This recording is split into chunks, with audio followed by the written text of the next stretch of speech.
presented by Realm of the Mist Entertainment. Listener discretion is advised. Hello, everyone. Welcome back to It Had to Be Said with Venus and your co-host, Christopher Stolle. What's up, people? What's up? Today, we brought in one of our fans for our guest host. This man has probably had more sex with the hottest women ever than any other man I could ever think of. Welcome to the show, Mr. C. Hey, how you doing, Venus and Chris? Now I understand Good. the anonymity. Yeah, he's got quite an interesting story, and I kid you not, he has been with the absolute most hottest supermodel type women you could ever imagine, and that is no joke. So, Mr. C, you want to tell us a bit about that? Well, let me go back in time because going what you're saying, it doesn't make sense. But let's go back in time. I've been with a lot of women, professionals, and going back from when I was 16 years old. So I spent a lot of money, and a few of my friends and I try to figure it out how much money I've spent from day one to now, and we're over $300,000. So with that being said, I've been with a lot of women, professionals. Out of all the professionals, I would say maybe 1% has non-been professional. So I don't know. You tell me where we're going to go from there, Venus. Well, I mean, the first question that comes to my mind is, like, since we're starting at the beginning, like, how did this start? Like, were you just a good-looking kid that was able to, like, bang the head of the cheerleading squad or the hottest girls in school, and that kind of led towards, I wonder if I can get supermodels? I mean, like, how did even the trend of I hate to use this term because it make you sound like a sexual predator, but for lack of a better term here, target such high, lofty targets? Great question. Glad you asked that, Chris. The thing is, when I was younger, I was a high school athlete, MVP football, MVP wrestling, but I never really clicked with women on my level. So my first sexual encounter was with an escort at the age of 17. I thought it was terrific. I gave her money. She took care of my needs.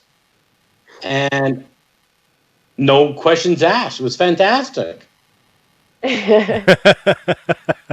I think Chris just caught on to what you were referring to just now. I get it now. For our viewers, I think what we would call Mr. C is a professional customer of the sex trade. I get it now. So that really when you said, like, when Venus had said, like, supermodels and stuff, I'm thinking like fashion magazine people. I wasn't thinking ladies of the night. But you know what, Chris?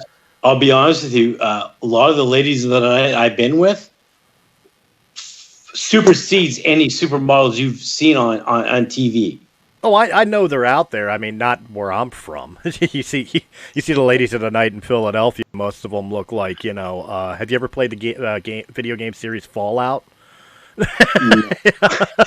But you can pretty much guess. With that being said, Chris, I'll be 100% honest with you. I agree with you what you're saying, but I'll go on the other end.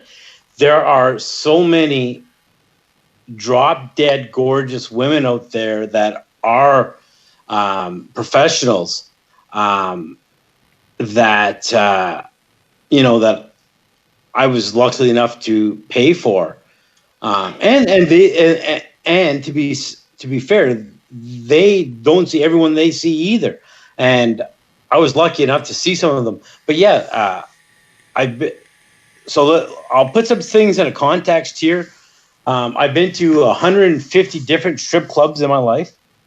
I've been with easily over 1,000 professionals in my life. And that's not including the things I do in my regular time. So I don't know what else you want to ask, but I'm here for you guys. Open book. I'm not afraid of anything. Well, I got to start, like, when you're saying professionals, like, let's put in a context. We're not talking about the girl on the street corner that, $20 for anything you need. You're talking like higher end women. Yes.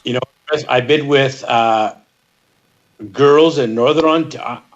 I don't know if this is going to rat me out or anything, but I'm from Ontario, Northern Ontario. I've been with girls on the street, street girls from Northern Ontario.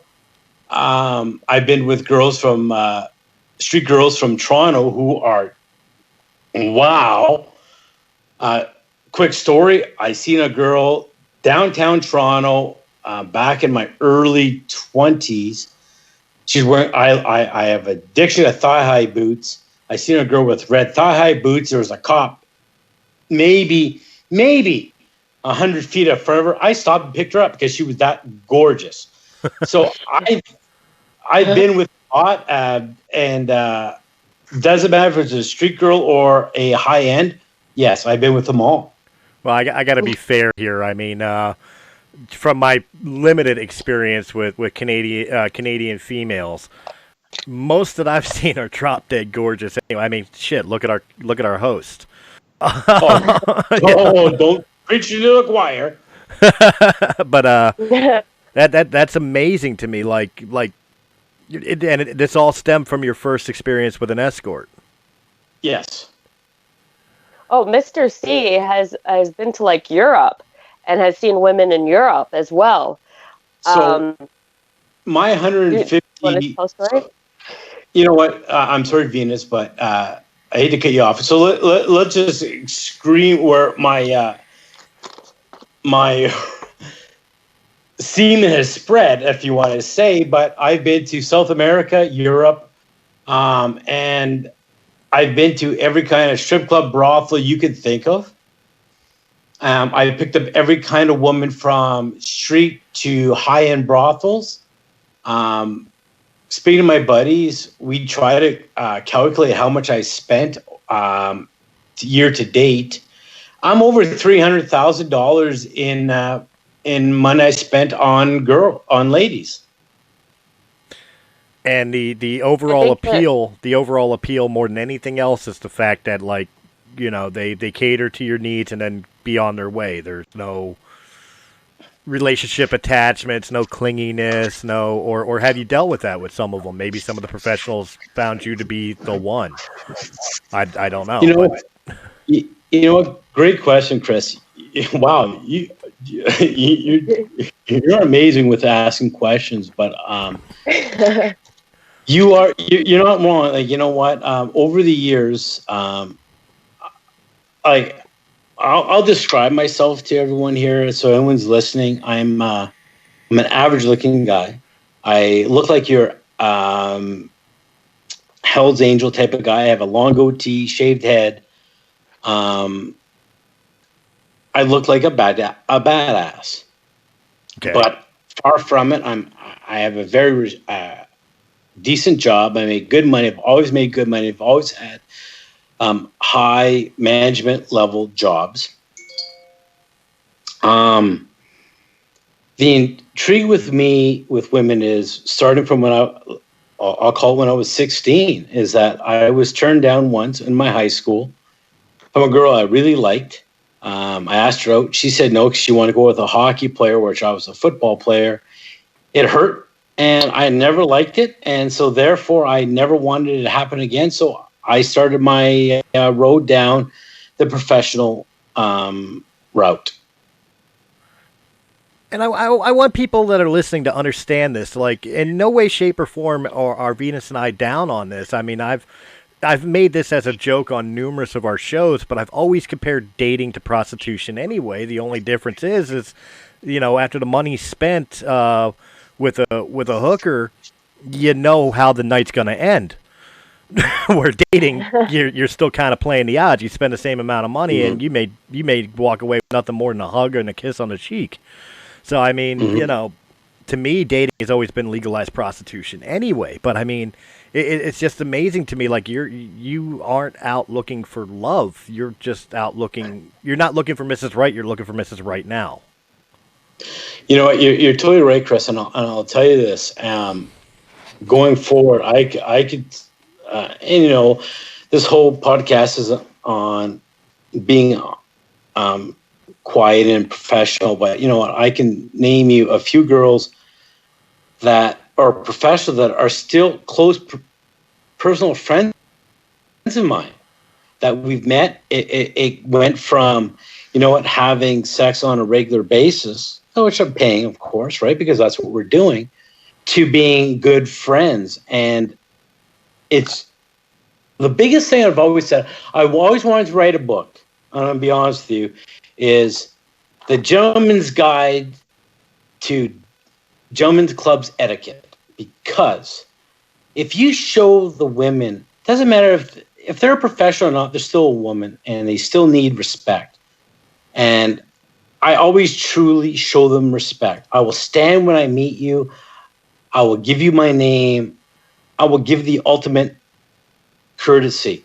And that's why I still have some of these girls that may have been escorts, dancers, that may retired, but they're still my friends because I gave them the respect that they deserve because they are people. Well, see, that's going to lead into the questions I was going to ask. You know, some of the darker sides, maybe stereotypes of professional women. Things like worrying about diseases, protection, violence. You know, the being robbed by one of their pimps or what handlers, whatever. You know, what kind of situations have you found yourself in with that aspect, and how have you protected yourself or learned from it? Wow. I'm going to say this again, Chris. You should be on CNN because you are great question. No, I'd rather give the real news. Fair enough. But to answer some of those questions there, you know what? Even though I consider myself a professional in the professional industry, I've fallen to scams and frauds. I'll be the first one to admit it. And when I do, I will practice it to other people that I know that are interested in the things that I do. I tell them. One of the things I look for and it's not 100%, it's not a science, Chris, or right. Venus. But okay. Explain. When I'm seeing an escort, a professional, a dancer, I try not. The biggest thing is I want to see them being independent. If I do not, and I'm not stereotyping, so please don't stereotype me. 99% of the time, I will never see an Asian woman or Eastern European because a lot of those times, those are sex trafficked. I try to see independent women. They say in their ads, independent. And when I do see them, if I do see any signs of sexual trafficking, I will contact the police. Let's put that straight out there right now. I'm in the forefront for the women to be safe. My needs are secondary to their safety, okay? So let me put that out there right now. Right. Has that ever happened, like a situation where you have needed to contact the authorities or anything? Great question, Venus. That's twice it's happened. One time was in Dominican Republic where I was robbed in a area that, to be honest with you, if it wasn't for what I look like, I'd be dead right now. I'll be honest with you guys. I was robbed. Money was taken from me. I was drunk. And the second time, there wasn't a time when I went to a hotel room. It was in, if I can say, I'll tell the city. It's London, Ontario. Okay.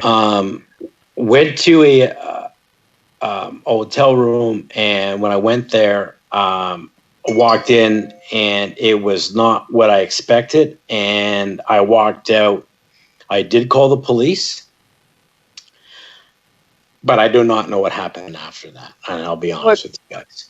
Well, what kind of situation was it in that that made you walk out so quickly? So, great question, Venus.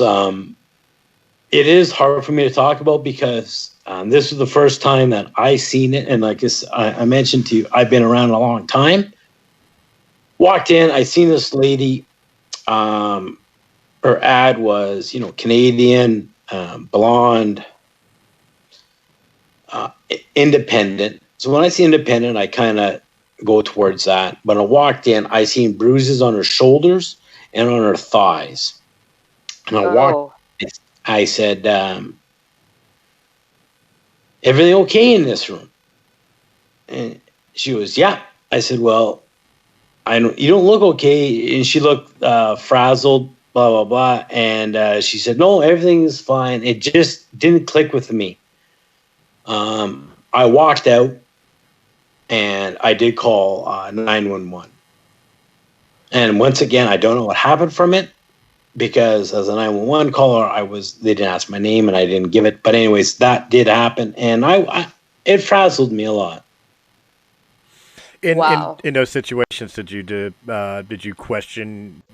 Again, I hate using this phrase, but for lack of better phrase, did you question your lifestyle at those points where it's like maybe I shouldn't be doing this, or like what went through your mind? More obviously, it wasn't. Well, let me try one of the other ads. It was more. Well, what was it that went through your mind? Like, should I be doing more to help these girls? Should I be living this style of life? Like, what went through your mind in those situations?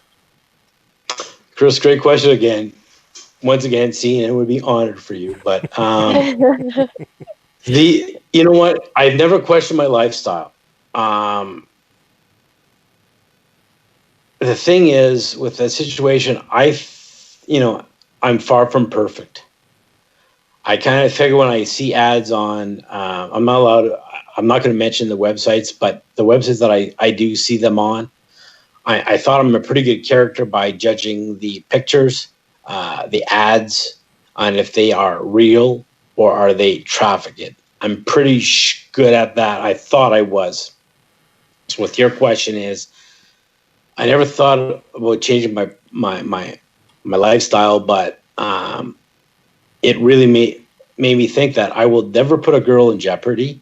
And if it is, I will call the police. And if I get in shit for it, I'm sorry for using that kind of language. That's fine. I will take it. I will take it. So I don't know if that answers your question, but that's the way I look at it. No, it's definitely fine for my question.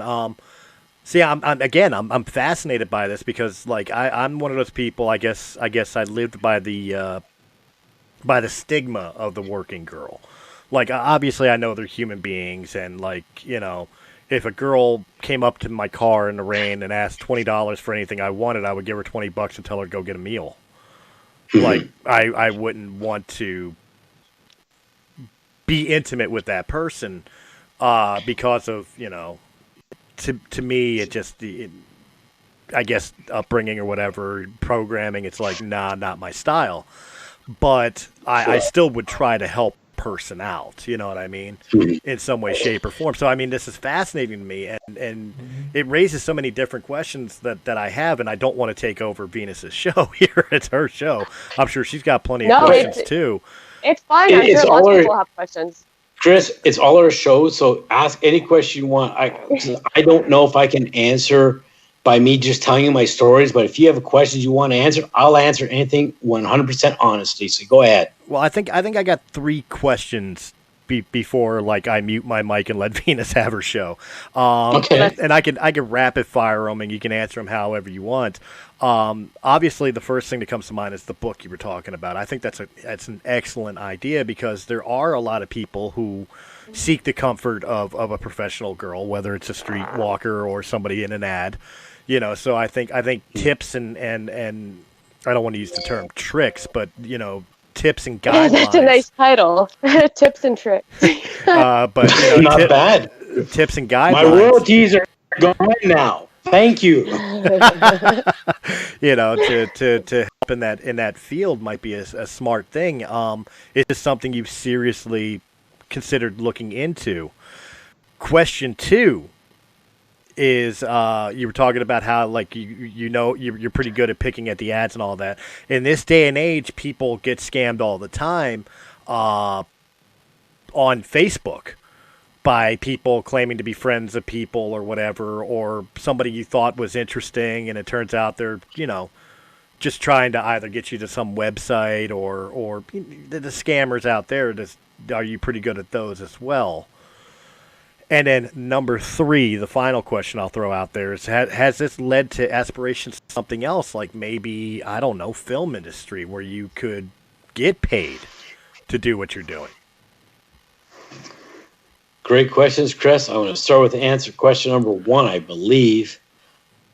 Well, let me start off the last one because I can remember that one easiest. Okay. No, it's no film aspirations.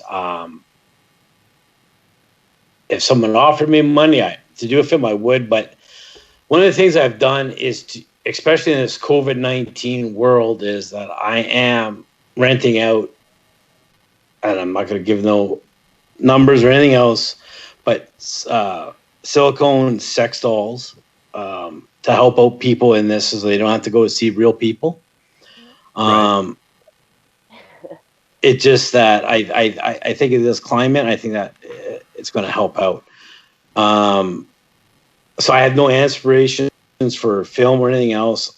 There's nothing to do with that. It's the way I've always been in my life, is that the professional girls, the working girls have always enticed to me. Like I said, my memory's short. So what was your second question again, Chris? The second question was about the digital age of advertising, where people have gotten scanned on things like Facebook and Twitter for something they thought was real, or may even been a professional, but turned out to be a scam in some way. True. Fair enough. You know what? I consider myself a professional, Chris and Venus, from the years of experience I've had. Have I felt victim? Yes, I have. There is bait and switch out there. Once again, I don't want to be stereotypical, but when you see ads in the places that are advertising the sex trade, I'm not going to mention those because I'm not promoting it. Right. When you see a lot of the Asians and Eastern Europeans, in my opinion, once again, my opinion, 90% of that is bait and switch. So you're not getting what you're paid for. So what bait and switch? Can you explain that a little bit better? So sorry. Once again, I'm sorry. I should explain. So bait and switch is when you see a picture of Julia Roberts, not so much someone similar to Julia Roberts, but when you show up, you see me. You know what I mean? So it's a night and day kind of thing. Or one of those things that I've known people that have fallen for is they looked for like a video chat, and they want to do naughty things on the video chat, and they're doing naughty things on the video chat, and they want you to turn on your camera and do naughty things on the video chat. So you turn on your camera, you do naughty things, you show naughty things, and then all of a sudden they're scamming you for money because they have your shit recorded and want to share it to everybody that you know or work for and stuff like that. They basically blackmail you. That's right. There are a lot of bait and switch type scenarios out there. Most of the time, it's easily avoidable on places like Facebook by not accepting friend requests by people you don't know. Yes. But that's what I was meaning is scenarios like that. With that question. Chris, and you're great on that one, because also I'll add to that, because there's the phone sex lines too, which there's not an avenue of sex I haven't tried. Phone sex is another one of them I've done. And going on the bait and switch there as well is that, you have to be careful. Don't give out anything with your face, your name, or anything else like that, because even the fact the phone sex, where you think it's secure, it's not. So once again, wherever you can, don't put your junk online. That's the bottom line, I guess. That's my opinion. Too late for that. Yeah, true. I know. I'm a few years too late on that, Chris. But bottom line is there's the bait and switches is in every aspect of the sex trade industry. So whenever a girl, and nowadays, I will give my 2 cents here, if you guys don't mind. Go ahead. No. If online where you're getting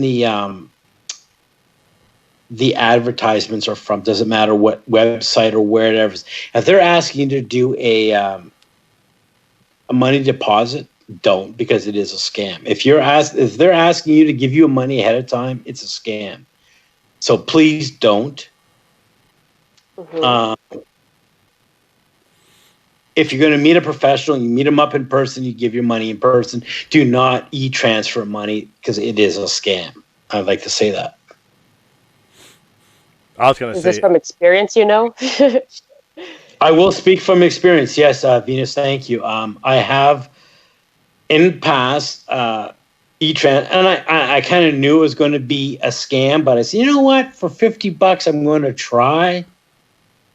It was a scam. I spoke to other people that I've known that have worked in the have done what I do. They fell for the same victim. And I've spoken to professionals who have actually told me that if a professional is asking you for money ahead of time, it is a scam. So do not e-transfer money. Unless it's a regular and you can trust her, do not e-transfer money. Words to live by. I've always stated that on anything on internet anyway. Anything that requires a credit card number, I'm not even talking sex trade, just in general, anything that requires a credit card number and it's not something that you are intimately familiar with, do not give it. Exactly. Thank you, Chris. You're totally right. Do not give money. You know, because how many sites, not even sex sites, how many sites is like, well, to verify your age, give us your credit card number. Or a credit card for, like, they don't ask for CCV or expiration, but they want to know that you are old enough to have a credit card. I won't give it. Like, I don't care. It could be something that would save my child support debt, and I will not give it because you never know. Unless it's something that is reputable, like, first thing that comes to mind because it's in my field of view right now, my Xbox Live account. Sure, I'll give my credit card to that to pay the bill because I know it. It's Xbox. It's Microsoft.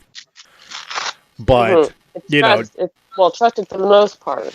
Right. But, Joe Schmo's divorce lawyer, I don't know shit about you. You ain't getting shit.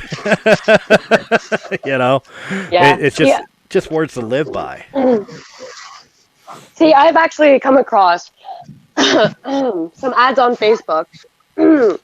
And even for Facebook, when you see these ads, like, you should always read the comments and check out when the pages were made. Like, if they were made a month ago and they're like, oh, we sell this and we sell that, they're full of shit. Unless you see 1,000 comments saying, wow, I actually got what I purchased and stuff like that, then don't trust it. And I got scammed once by Facebook. One time in my entire life. And never again. And I've actually purchased quite a few things off Facebook, like their ads that they run. And I was actually impressed.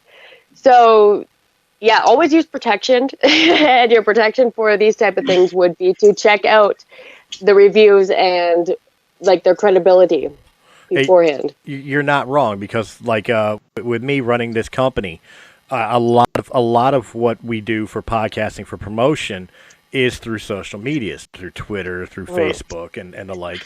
And I get friend requests all the time from just made up accounts. And I've gotten scammed by it before where, I'm thinking, well, we got viewerships, we got new people wanting to be involved with what's going on. And especially recently, I have been secretly, with breaking the fourth wall, with doing the interviews, I've been doing a lot of celebrity interviews, but I wanted to dig deeper into regular people. And it's kind of ironic that you brought this one to my attention today because I have been searching for professional workers and porn stars to interview. So far, have had no luck or success. in that field. But I have been searching for that, and you would be amazed what comes out of the woodwork digitally from that. So I can imagine. so yeah, like Venus was saying, like even a friend request, if you check before you accept the friend request, check their friends list. See, especially if it says it has mutual friends. You know, check the friends list. Make sure it's people you actually know, not people of people of people you know. Second off, if their profile picture and the cover art picture were uploaded today and that's all they have on their timeline, Or they're professionally taken. They're professionally taken. I'd be very wary of them. Also, another sign is to look out for is you want to avoid the ones that say, follow me on this cam site. Obviously, that's a no-go. And, yeah. So, yeah, but getting back to our guest, Mr. C here. Yes. What about this book? Because we're all interested now. What about this book? Yeah, is this something you're actively pursuing? Not at this moment. It just for the simple fact it takes a lot of time. I do have a lot of information. I want to give it out to the people, but at this time, no. But I want to do something like this. And, you know, and I thank for Venus for asking me to do this because I want to give my information out because I think it's an important message. You know, a lot of people look at the professional working girl as not an important person. I think they provide a great service. They help out a lot of people that have sexual, I'm not going to get into psychology or anything else like that, but sexual needs. If you don't mind, I'll explain one of mine. You know, when I get a little bit horny, sometimes I think it's about transsexuals. I've been with transsexuals where I've been horny enough that I'm like, okay, you know what? I don't want to go see a guy, but I will go see a transsexual. Now, So to be clear about the transsexual fixation or fetish, we are talking a trans person, not somebody who's a cross-dresser. You know what? I've been with a cross-dresser. I've been with a transsexual. I've been with a lot of the different genres in there. Okay. But yeah, it's just that when I'm horny enough, I'm like, okay, you know what? It doesn't matter. I've also been into the fact that I paid a professional dominatrix to make me do forced buy on a guy, you know, oral. There's so many different, but once again, you should not be pigeonholed or whatnot because sex is sex.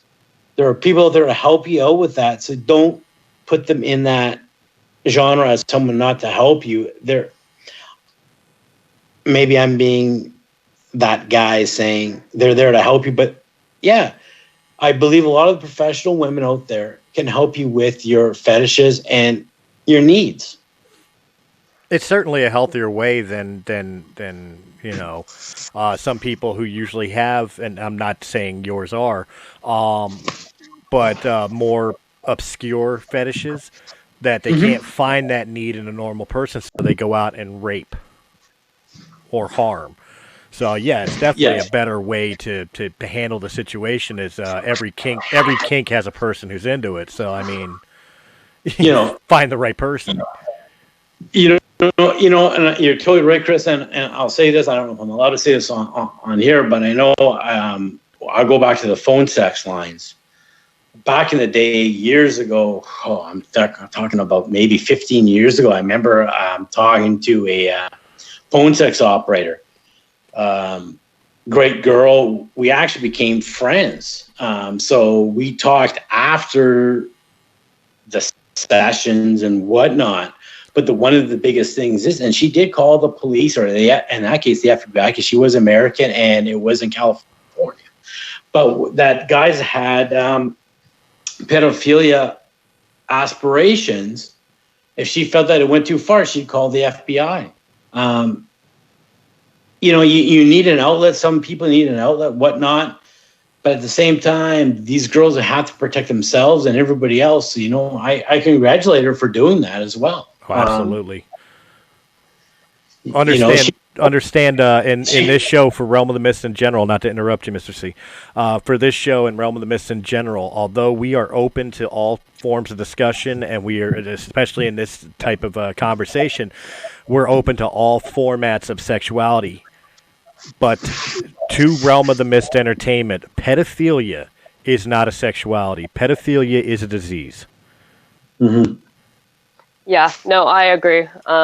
That's one thing that we will not discuss on this show. Yeah. At least not in a positive light. Yeah, exactly. I just wanted to bring that up, but I do apologize for that. But I just, like you said, there is things that we should not be doing, and there's people that need to stop it as well. Mm-hmm. Yeah.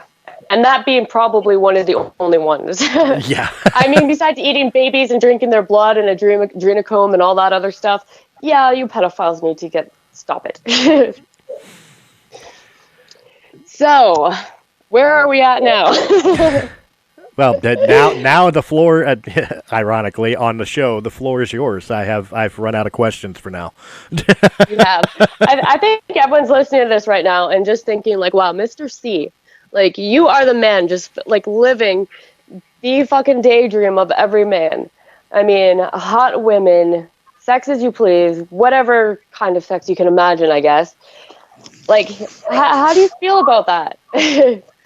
I mean, like, like, as compared to normal men, I mean, like, I think they have every reason to be jealous of you at this point. Because I could just picture boys, okay, like early 20-year-old men, sitting there and going like, wow, like, I aspire to be like this man. You're talking 20-year-olds. I'm 43 years old, and you know what? I still fear rejection and stuff whenever I try to approach a woman in any way, shape, or form. I mean, it's a universal thing. And I'm sure it's not just men. I mean, there's like Mr. C said, he does have aspirations for other than heterosexual relationship. So, I mean, he's kind of living the dream for not just heterosexual males, but women, transgender, gays. He's kind of got the whole thing going for him. I know. Like, you love knows no boundaries. I don't know. Like, is there anything you would have, any advice you have for men that may be thinking about taking the route that you so easily walk down? You know what, Venus? That's a great question. And Chris, once again, good on you for asking questions. I try. The thing is, if I don't want to sound like, I don't know, and I don't know what to say, but you guys are asking great questions, and all I have to say is for the people out there. You know what? If you're going to do something safely and you're hesitant, you know what? There are professionals out there who's going to help you out, and I think they're there to help you if you need it. I'm in my late 40s. I've been with thousands of professionals. I spent a lot of money. The money is not an issue because I don't care about that. And that's not because I'm wealthy. I'm not. But guys and girls, please do things safely and honorably.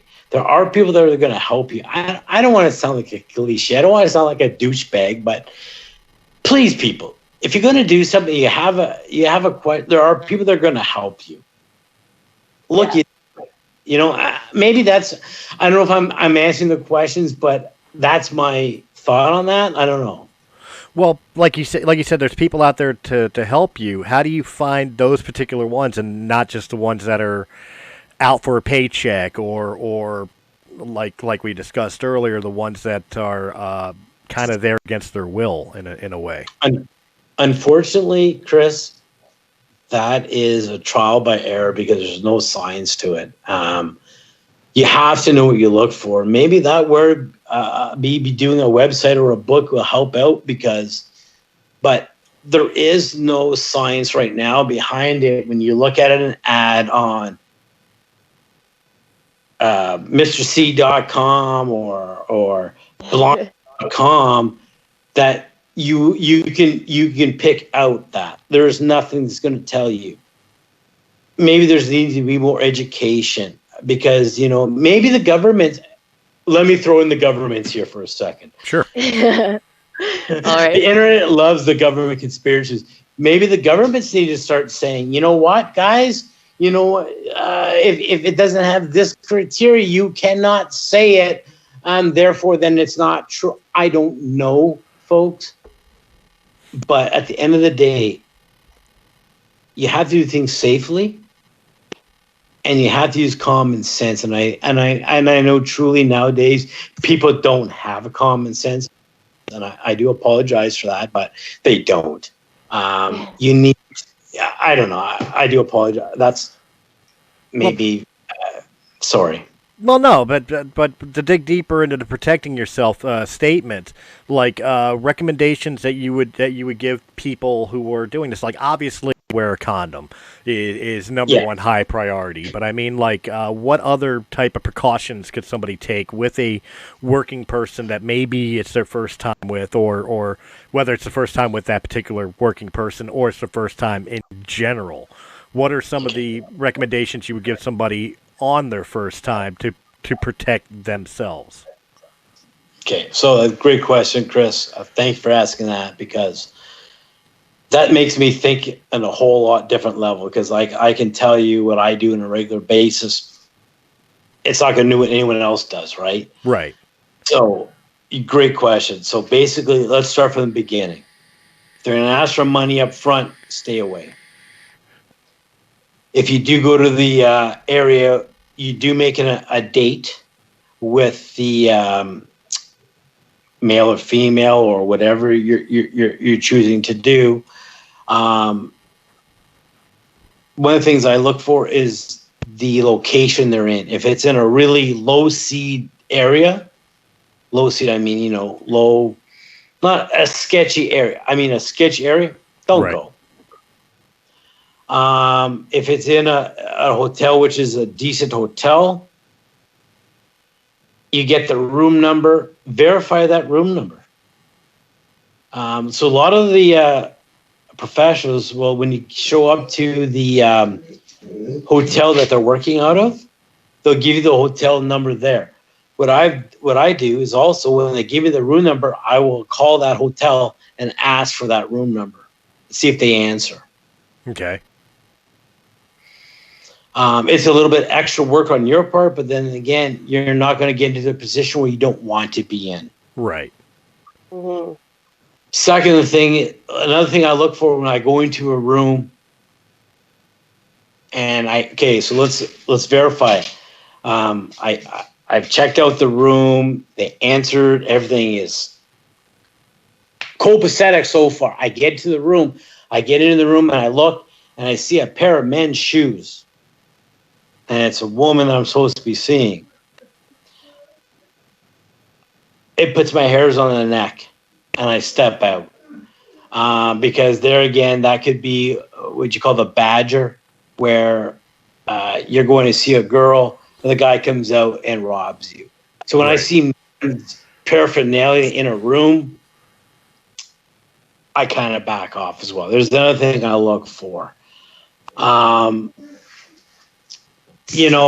As well as those are the biggest things that I'm looking for getting at. I'm just trying to think ahead of time, like what else I can say, but those things are big time for me when I go. I don't know the nuances to give to the common person that will go to a professional, but that's what I can tell you as a big look-see. Does that make sense? Yeah, no, absolutely. Yeah. So I have a question. So if we could get a little more personal. Yeah. So what are some of your most memorable experiences? She's right on the same wavelength I am. I was about to ask you with a happy ending, obviously, but like one of the more peculiar situations you found yourself in. So it kind of coincide with. I'm going to bring up two different ones right now. One is a very personal one to me, which means a lot to me. Is that I remember seeing this one lady. It was in the morning. I went to. I texted her. I said, "Hey, are you interested? Are you seeing anyone?" Yep. She met me at the hotel. She met me outside the room. Make sure that I was who I said I was. So you know what? I knew right away I was meeting with a professional, that she knew her own safety. Right. We went in to the hotel room. We did our business. 6 hours later, I called her back. I want to come and see you again. She's like, okay. She goes, but you already seen me once here. I want to come and see you at your place because, well, once again, doesn't want discretion, right? Right. So she came to see me at my place. And I'll tell you something. That lady has become a very good friend of mine. Mm-hmm. She is fantastic. This is going over 8 years ago. And I still talk to her to this day, not in the professional aspect, but as a personal friend. She's retired from the industry. Fantastic girl. That is one of the most memorable incidents I've ever had. And I'll go with another one where the exact opposite, where I should know better, where I should have taken my advice. I was in Dominican Republic drinking. I was drinking, and my buddy and I went to the strip club in Dominican. I was so enthralled by sitting at the bar at the strip club talking to these two American fire captains in New York about 911. I didn't care about the women. Anyway, long story short, we talked. My buddy went. He had his fun with the Dominican girl. He left. He comes back, goes, let's go back to the resort. I said, okay. When we get to the resort, I realized, I'm like, shit, pardon my language. I didn't get any action. So I leave the resort, go back to this strip club. Meanwhile, I find this guy on a donkey who's going to give me a ride back to the strip club. I said, well, you can't give me a ride on a donkey. He's like,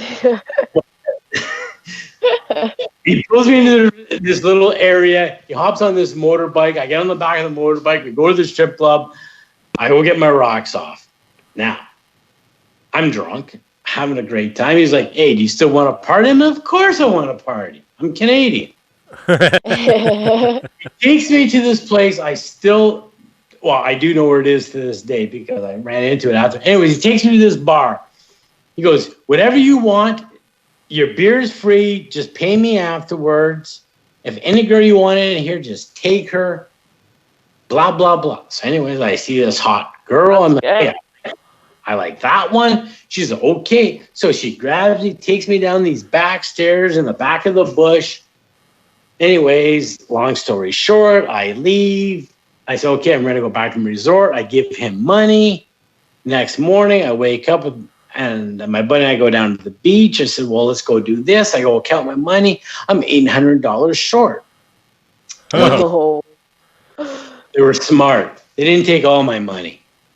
But when I got there, they when I got off the bike at my resort, he asked for money, and I said, how much you want to pay? I gave him what he asked. But when I was in that room, it was dark. They had no lights. Someone took my money out of my pocket. I called it the drunk monkey.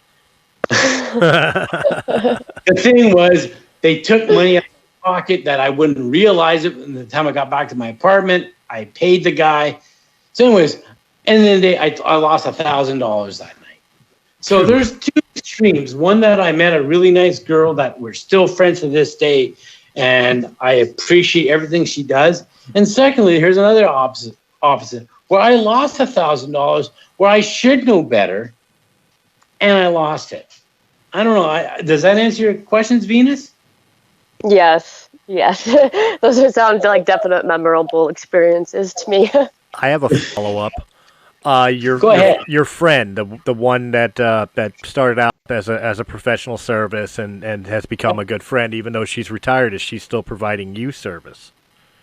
No, she's completely retired. So you guys have lost that aspect of the relationship, but you gained a friendship from it afterwards. You bet you, Chris. Yeah. That is, and it's magnificent what we're doing now. Our friendship. Aw, that sounds so sweet. That is. Now, on the opposite end of the coin here, have you obviously, like with her, you've gained a relationship. What about some of the other girls, even the ones that were one-time things? Like during the obviously you're there for one particular reason, but has conversations come up? Like how many of them have you gotten to know why they even got into that field of work? Because of course the stigma to prostitution, of course, is that most women go into that, or even the dancing fields, and I'm sure some guys too, but it's primarily women you hear about, because of not so great situations, whether they really need the money or they were sexually abused as children, or you've heard the horror stories. I don't need to repeat them.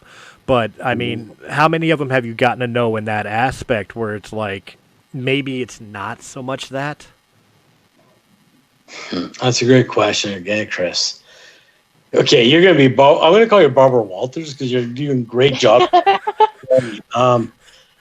you know, if I may say honestly, I'll start off with talking about the private dancers I met with in the over 150 clubs I've been with. The girls I met there, you know, some have been in a situation, like you said, they were forced in. Those ones, a lot of times you can't help them. The ones that are not in that relationship, that they're doing it for there's a lot of them do it for school and for their kids and whatnot. That is true. A lot of those girls are doing it, and you know, you can generally see the way they talk. You can tell when they're talking to you about their children, or they're talking about what they want, aspirations. You can tell. Right. That's from my experience. When I talk about the girls, the escorts, the professionals, you know, I'd like to say that everyone I've been with has not been involved in a human trafficking ring or in that situation. I would like to say I'm a pretty good judge of character. I'm not. I'd like to say 100%, but I can't be. But I can guarantee you that I try my best to see past what I'm getting into and helping them out wherever I can. And I've helped out, I know a couple at least. I'm not saying I've helped out a lot. I've helped out maybe 4 or 5 out of all the ones I've seen. It's not a lot, but I try to do my best. I don't know if that answers your questions or not, but you know, it's a rough industry, and it kind of does. But I was interested in like how many life stories, even from like the one timers, that maybe you gotten to where it's like, oh, this is really something they wanted to do, or you know, I guess you can kind of say I'm trying to look for to shine a light on the industry, where most people have the stigma of it's the broken home woman who was battered and abused and now has nowhere else to go type scenarios that you usually associate with people in the adult sex industries.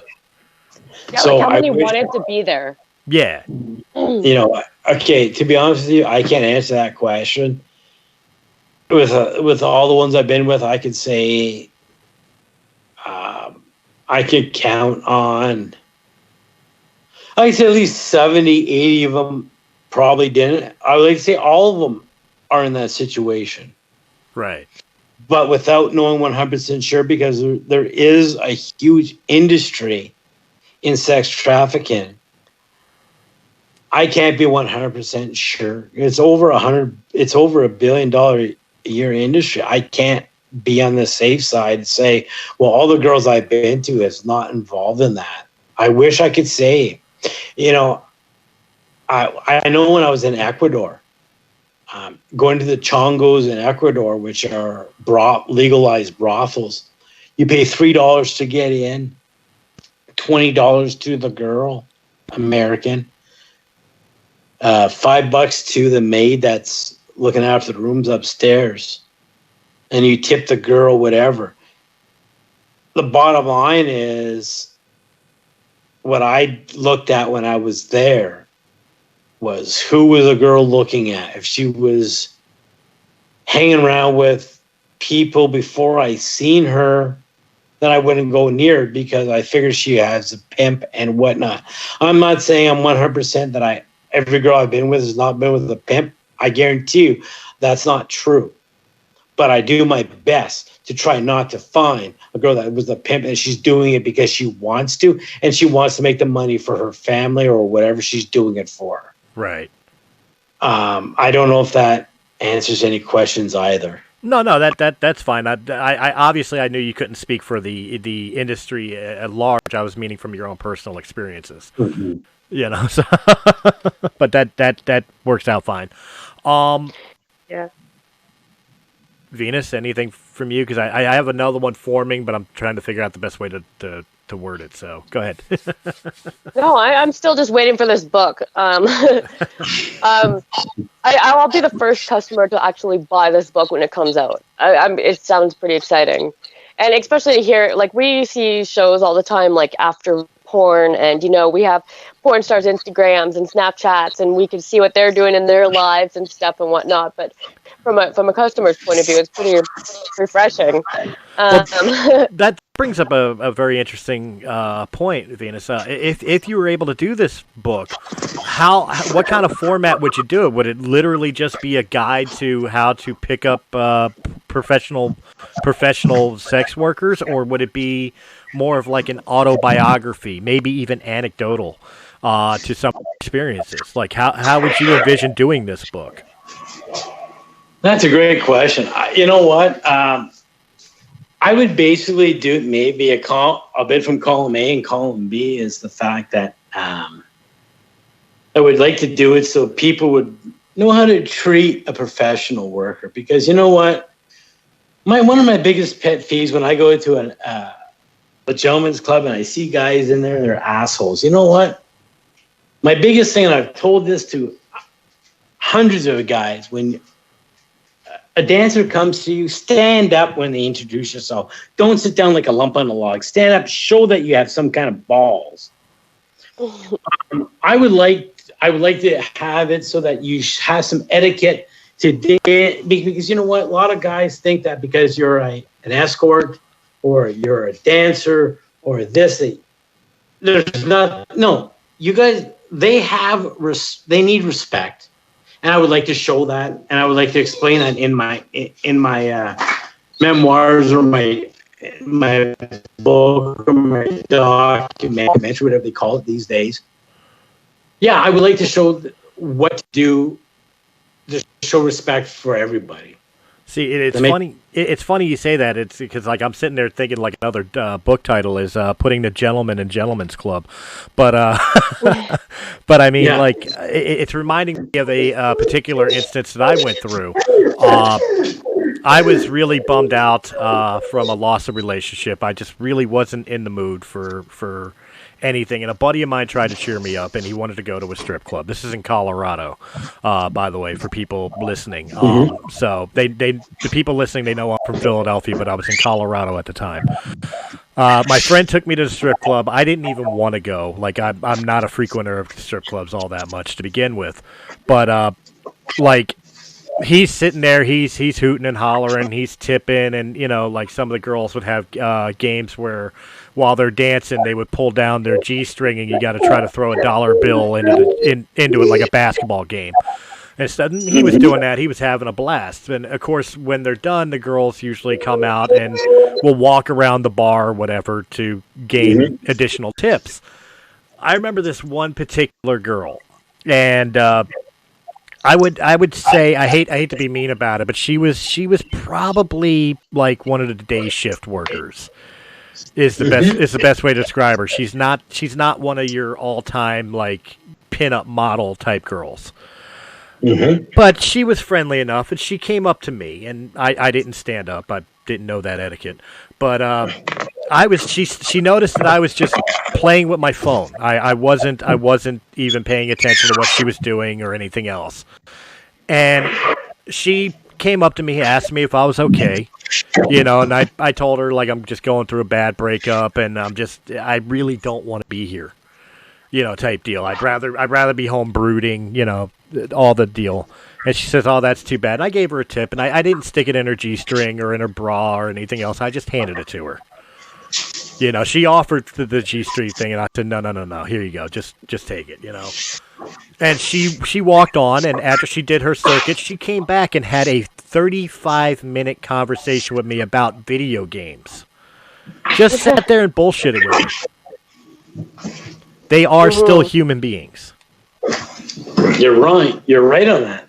And believe it or not, she actually made me feel more so than the quote-unquote sex going on around me. She didn't offer to take me into the back room. She didn't offer me a lap dance. She didn't offer me, you know, some of the back alley things for an extra $200.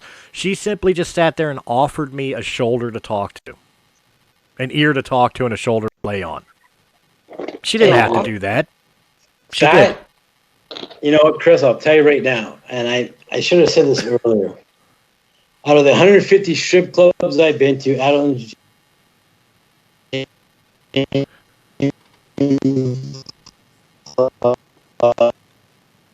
clubs, maybe 15 to 20 dancers are talking to the dancers, getting to know them, talking to the bartenders, talking to the waitresses. That is where it's at. That, you know what, I get more satisfaction, and it could be just me, just like you did that time.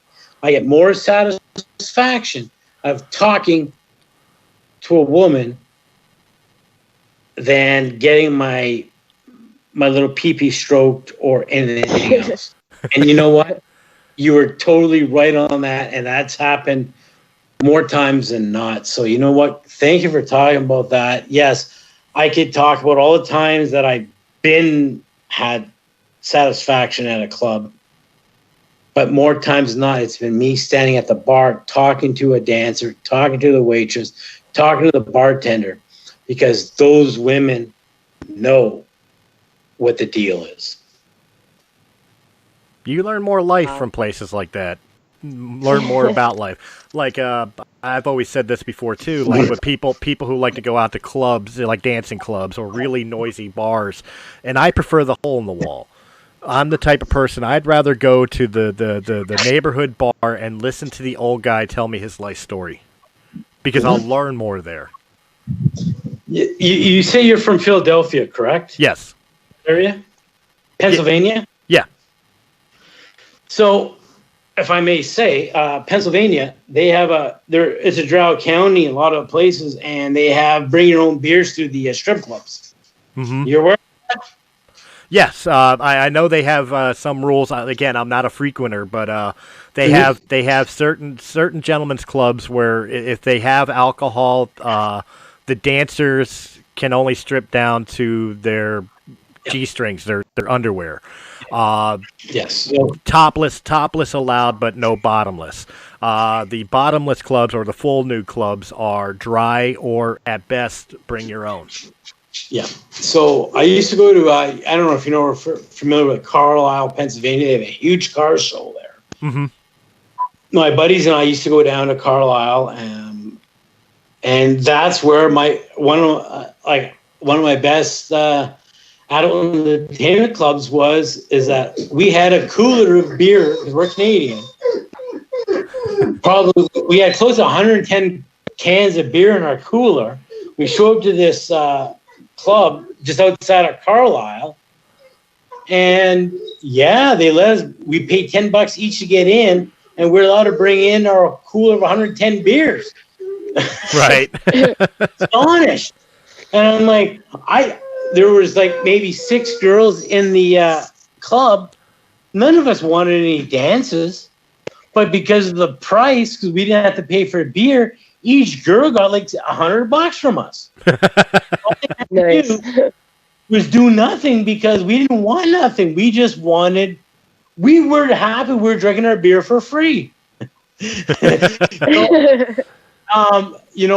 a lot of, for a lot of the areas that I've been to, and a lot of the things I've done, a lot of your listeners are going to say, well, this Mr. C guy is a pervert. And I admit, I love sex. So whatever I can do, I can get it. But at the same time, the biggest thing, I'll respect a woman before anything. And, it brings me back to Pennsylvania. You know what? Those girls got money just for the fact that we got to drink for beer for free because we brought our own. Well, I don't know. Does that sense to you guys or no? Well, we got to be fair here, and I'm speaking to the listeners in general because I imagine most of our listeners are pretty much as I don't want to use the term open-minded as we are, but we're pretty much on the same wavelength for the most part. But for those that may have that concept, get over yourself, man. Everybody's got a kink. Everybody loves sex, and part of the reason that people look at perversion, certain reflections of perversion, because again, there are certain perversions that are not okay. But what we're talking about is not one of those aspects. People like what they like, and I think it's healthier for him to go out and find his satisfaction with a sex worker, with a dancer, with the lifestyle that he's living, than going out and harming somebody in some way, shape, or form, or forcing his sexual appetites or fetishes on somebody who isn't receptive or acceptable to it. Get over yourself if you're having that type of mindset of somebody being a pervert, and I'm using air quotations in this, simply because they found a lifestyle that works for them that harms no one. Mm-hmm. Sorry, right I'll get off my soapbox now. That's all right.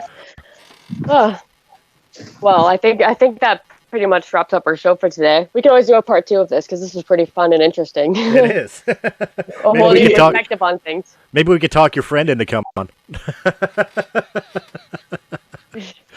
I'm joking. You guys need, if you want me to come on again, I'd be more than happy. But you guys, thank you very much for letting me speak my mind because it was great. I don't know if I answered any of your questions or made things more difficult, but I thank you very much for listening anyways. Well, the best way to find out is the listeners, guys. If you gained anything from this, if it answers some of your questions about that particular lifestyle, about escorts, about dancers, about maybe searching for love in that aspect for yourself, leave a comment in the comment section down below. Let us know what you guys think, or maybe tell us your stories. For sure. Or get a hold of me and maybe we'll have you as a guest on. Never know. And you can find me on Facebook as Venus Chan or Solar Nova, depending if I'm banned. Instagram is Venus Uncensored. You can email me at venusuncensored@gmail.com. You can follow my page on Facebook, Realm of the Mist, presented Had to Be Said with Venus. And you will find me on the Tinfoil Hat Society as well as It Had to Be Said. And, of course, you'll find me wherever Realm of the Mist can be found. Of course, on YouTube. Like, share, comment, subscribe. Check out all the other great podcasts besides this one here. And, of course, our sister channel, Sounds Dicey Gaming, for all your tabletop and video game Let's Play needs, especially with the announcement of the coming of Chronicles of the Lost Realm Season 2. hopefully will be starting at the end of this month. So, guys, keep checking in for that. And if you prefer your podcast in audio-only format, don't worry, we got you covered. Just look up Realm of the Mist Entertainment on Anchor.fm, Apple iTunes, Spotify, Pandora, or wherever quality podcasts can be heard. Again, I personally want to thank Mr. C for coming on. It's been a pleasure and a blast. It's that Venus wasn't lying. I told her before we started recording and before you came on the thing, I was dealing with some personal stuff that had me in kind of a mood. And she said, I've got something that'll cheer you up. And I'd be damned if she didn't have something that didn't cheer me up. I try to deliver. Thank you so much for joining us, Mr. C. No, thank you very much for having me, Venus and Chris. You guys are wonderful, and I thank you for having me. Thank you. The pleasure was mine. How often do you hear that, eh? I never do. So. All right. Well, until next time, people. Keep safe, use protection, and we'll see you next time.